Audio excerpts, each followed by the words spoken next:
Kiranya kasih karunia dan damai sejahtera dari Allah Bapa dan dari Anaknya Tuhan Yesus Kristus menyertai saudara sekalian.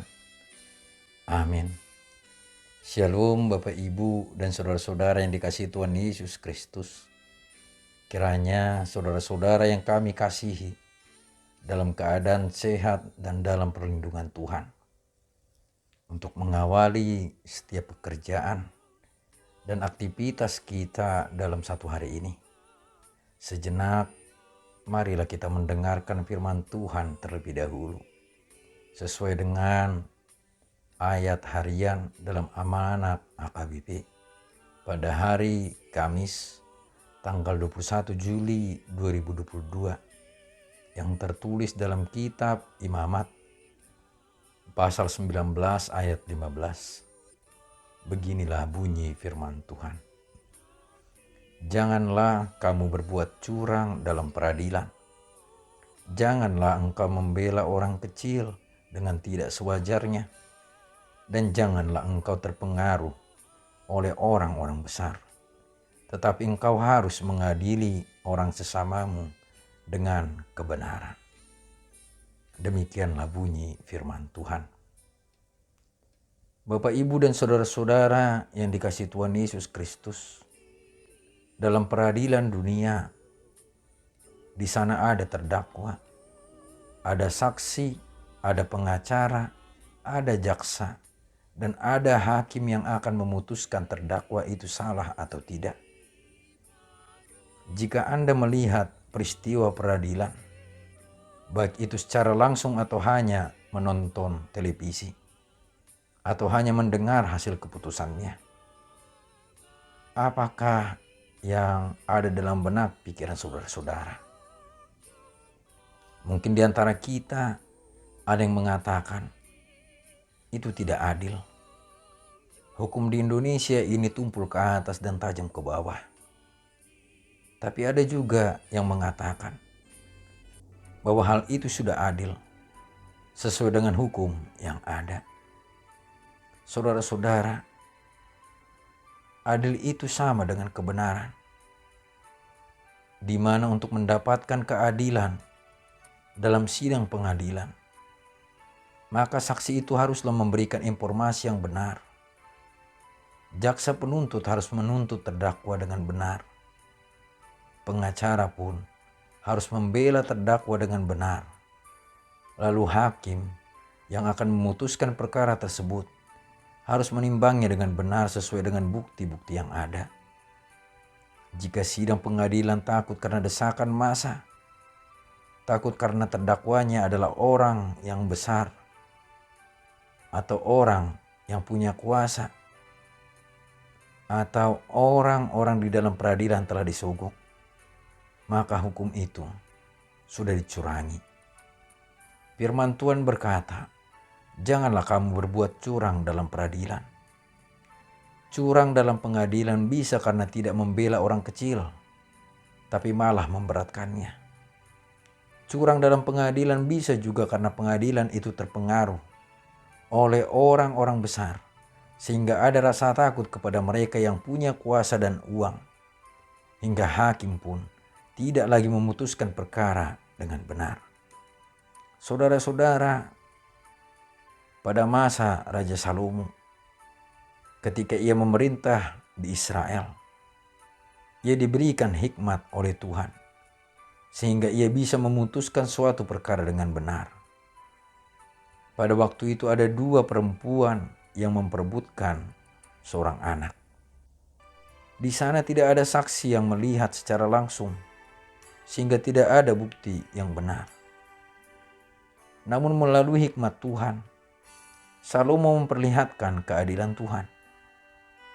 Ia akan membagi dua tubuh anak tersebut kepada kedua perempuan itu. Namun tentunya seorang ibu tidak akan tega melihat tubuh anaknya dibagi menjadi dua. Dan benarlah, seorang dari perempuan itu tidak mau anaknya itu tubuhnya dibagi dua. Ia rela memberikan anaknya kepada perempuan lain agar anak itu bisa tetap hidup. Saudara-saudara, berbuat adil itu sungguh sulit.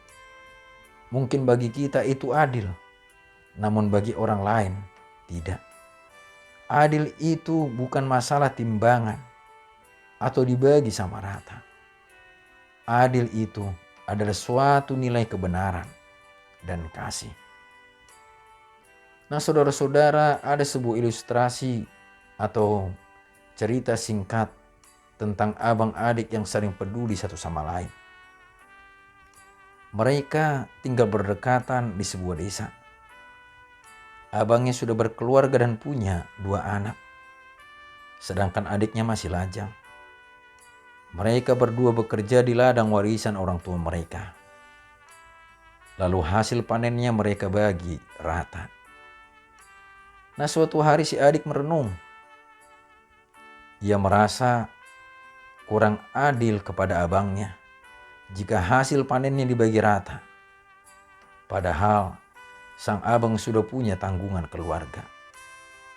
Lalu ketika malam semakin larut, ia pun berinisiatif untuk pergi diam-diam, membawa 1 karung dari hasil panennya ke lumbung abangnya. Dan begitu seterusnya setiap kali panen. Akan tetapi anehnya, setiap kali ia memberikan 1 karung hasil panennya, ia tidak pernah berkurang. Lalu ia berpikir untuk membawa hasil panennya melewati jalan yang lain. Namun tidak disangka, ia berpapasan dengan seorang yang membawa karung dari lumbung abangnya. Hampir saja ia mengira itu adalah pencuri. Dan ketika mereka saling mendekat satu sama lain, ternyata mereka saling mengenal. Ternyata itu adalah abangnya. Lalu abangnya pun berkata, "Adik, apa yang kamu lakukan malam-malam begini?" Tapi adiknya balik bertanya, "Abang sendiri sedang apa?" Lalu abangnya pun menjawab, "Dik, sebenarnya aku merasa tidak adil kepadamu. Setiap kali kita bekerja di ladang, kamu bekerja dengan sangat keras. Padahal hasil panen ini abang bagi rata denganmu. Sedangkan aku sudah punya keluarga yang ikut membantuku. Karena itu aku memutuskan untuk membawa 1 karung panen ini untuk kubawa ke lumbungmu. Aku harap dengan hasil panen yang lebih banyak, kau bisa menata hidupmu lebih baik." Lalu sang adik pun menjawab, "Abang, rupanya kita punya pikiran yang hampir sama. Aku juga merasa ini tidak adil. Harusnya abanglah yang menerima lebih banyak karena sudah ada tanggungan." Dan menyadari hal itu, mereka pun saling berpelukan dan menangis haru. Saudara-saudara yang dikasihi Tuhan Yesus Kristus, itulah keadilan. Di dalamnya harus ada kebenaran, bahkan harus ada kasih. Jika kita bisa mengasihi orang lain seperti diri kita sendiri, maka kita pun akan dimampukan Tuhan untuk berlaku adil. Dan kiranya Bapa yang di surga, yang empunya keadilan, memampukan kita menjadi orang-orang yang adil. Amin. Mari kita berdoa. Terpujilah Engkau ya Allah Bapa kami yang bertahta di dalam kerajaan surga, yang kami kenal di dalam Kristus Yesus Tuhan dan Juru Selamat kami. Terima kasih ya Bapa untuk sapaan firman-Mu yang mengingatkan kami, umat Tuhan, untuk menjadi orang-orang yang berlaku adil. Kiranya Tuhan sumber keadilan, sumber kebenaran, dan sumber kasih, memampukan kami untuk berbuat adil kepada sesama kami manusia. Kiranya Engkau juga yang memberkati bangsa kami. Tuhan yang memberikan hikmat kepada para pemerintah, terlebih kepada para pemegang hukum di tengah-tengah bangsa kami, agar mereka boleh berbuat adil sesuai dengan kebenaran hukum. Dan kiranya Tuhan yang penuh kasih memberkati kehidupan kami, dan kami serahkan hidup kami ini hanya di dalam nama anak-Mu, Tuhan Yesus Kristus, Juru Selamat kami. Amin.